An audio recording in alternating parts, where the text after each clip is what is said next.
I recently saw the live-action Lilo and Stitch movie. This is either going to be good or it's going to be rough.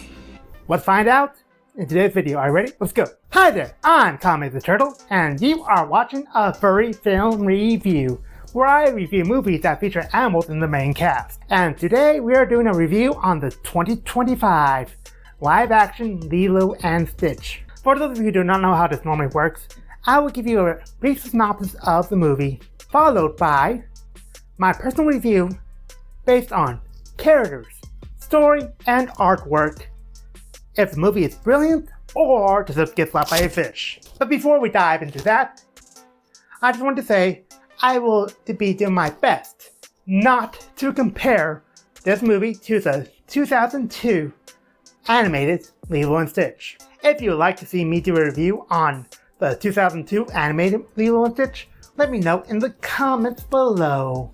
That being said, let's dive on in with the review, starting with the synopsis. In a galaxy far, far away, and no, this is not a Star Wars movie, an evil scientist by the name of Jumba is brought forward before a council, being accused of illegal genetic experimentation. And when his experiment is brought forward, titled Experiment 626, which shall be forever known as Stitch going forward in this review, is brought forward as an example of his work. Stitch proves that he is just bad to the bone, causing Jumba to be fully arrested and sent to prison, while Stitch is incarcerated to be shipped off to a faraway planet to live out the remainder of his days in exile, or to be eliminated, whichever comes first, right? But while he's being incarcerated, Stitch breaks out, steals the cruiser, and flies away. They track his course to be landing somewhere on a planet called Earth. But because Earth is like 70% water, and he will just be too heavy to swim, they think, okay, it's all good, he's going to land in water, right? Wrong. He lands on a small island in the chain of Hawaii. So they send Jumba and an officer named Pleakley to go capture Stitch and bring him back. And on Earth, we get to meet the second half of the title, Lilo. Lilo is a young Hawaiian girl who's acting out due to the loss of her parents. Only family member she has officially left is Nani, although they do receive help from Nani's not-so-secret crush, David, and his grandmother, who help him out in the spirit of Ohana, which means family in the native language. I'll be getting into that bit of knowledge later in the video, hang tight. Because of Lilo's behavioral issues, and the fact that Nani's barely a child herself, a social worker is in charge of checking on them, in an effort to try to get some kind of normalcy going for Lilo and Nani. The grandmother figure takes Lilo to the pound to check out the dogs. There she meets Stitch, who is currently hiding from Jumba and Pleakley, and he uses Lilo as a human shield, quite literally. Lilo falls in love with Stitch and decides to adopt him as her dog. But Stitch is still bad to the bone at this point, and he's causing all kinds of mayhem, to the point where Nani loses her job. Social work gives Nani a chance to do everything in her power to get a job, get some health insurance going again, and clean up the house. Otherwise, she'd be forced to start the process of paperwork so that Lilo would go into adoption. Nani's doing everything in her power to find a job, and Lilo's doing everything in her power to try to get Stitch to behave and be a good boy. But it's kind of hard when his little programming says, be bad. Thus leading to Nani losing job opportunity after job opportunity after job opportunity. David gets the idea to have Nani be a surf instructor, and she seems to be doing good at it. But when she takes Lilo and Stitch out on the ocean to catch some waves, Jumba strikes, knocking him off the surfboard, causing Lilo to almost drown. They take Lilo to the hospital, where she's revealed to be doing A-OK.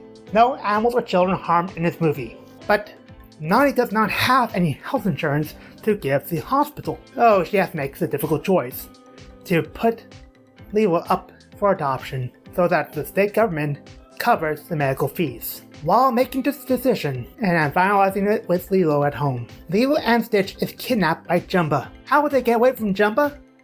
How will Nani and Lilo handle the adoption situation? You have to watch the movie to find out. Now for the review bit, based on characters, story, and artwork. I'll start with artwork on this one. Now, before we dive into it, why do furries like Stitch so much? Is it because he's super strong? It might also be because he's cute and fluffy. Yeah, that might do it. The artwork for all the alien species are amazingly detailed for CGI. They struck a good balance of cartoony look while keeping it more realistic. In my opinion anyway, the sets throughout the movie are heavenly to look at. And honestly, it makes me want to go to Hawaii myself. That being said, I can find barely any faults in the artwork, but I think the artwork for the movie itself was brilliant. And if you pay attention to some scenes throughout the movie, you'll notice they make nods to Lilo and Stitch, the animated series, as well as the original movies. So for that, I'm going to say artwork was brilliant. Let's go with characters next. All the characters I felt that played a key part throughout the movie was fairly fleshed out. Well, the major characters anyway. Cobra Bubble's character, I felt was fairly flat, but they did a great job with fleshing out Nani further, and giving Nani's character a great dividing issue. On one hand, she wants to be able to take care of Lilo as her family, or Ohana. On the other hand, she wants to pursue her dreams of being a marine biologist, and she has to make the difficult choice on giving up her dreams to take care of her family. The end of the movie does wrap this up quite nicely by having the grandmother figure, who is extended Ohana, take in Lilo to her household, so that they don't have to put Lilo up to adoption to a stranger, but rather to someone who's still considered to be Ohana.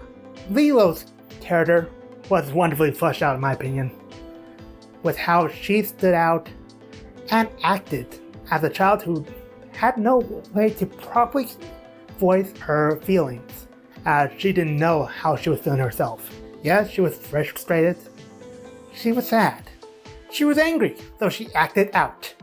But we also see her heal over this matter throughout the movie. Jumba's character was selfish, egotistical, and was a driving villain throughout the movie. And for those who say that wasn't his character in the first movie or the anime series. Maybe in the first part, but not in the latter sections.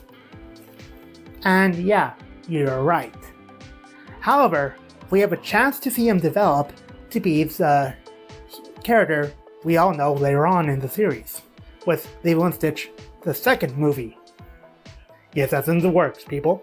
Plicky's character was annoying, but able to do his job fairly well. Overall, I thought the characters was brilliant, except for Cobra Bubbles. Now for story.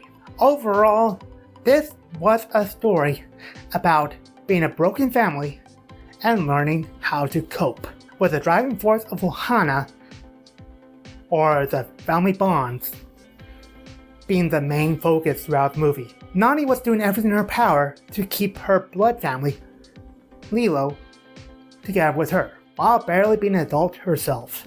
She was forced to grow up so fast to take care of her little sister, and she had to find a good middle ground between mother figure and elder sister, while also learning to accept help from others in her extended Ohana. I could be wrong in this interpretation. Let me know what you thought in the description below. But overall, I thought the story was brilliant. And if you cannot tell, overall, I thought the movie was brilliant. Do you agree or disagree with me? Let me know in the comments below. And if you have another movie you'd like me to do a review on, let me know in the comments what movie you would like to see me do a review on. And if you'd like to see my last film review I did, where I reviewed the movie Once Upon a Forest, that'll be linked in the cards above and description below. Or if you'd like to see more of my content in general, make sure you subscribe to the channel if you haven't already.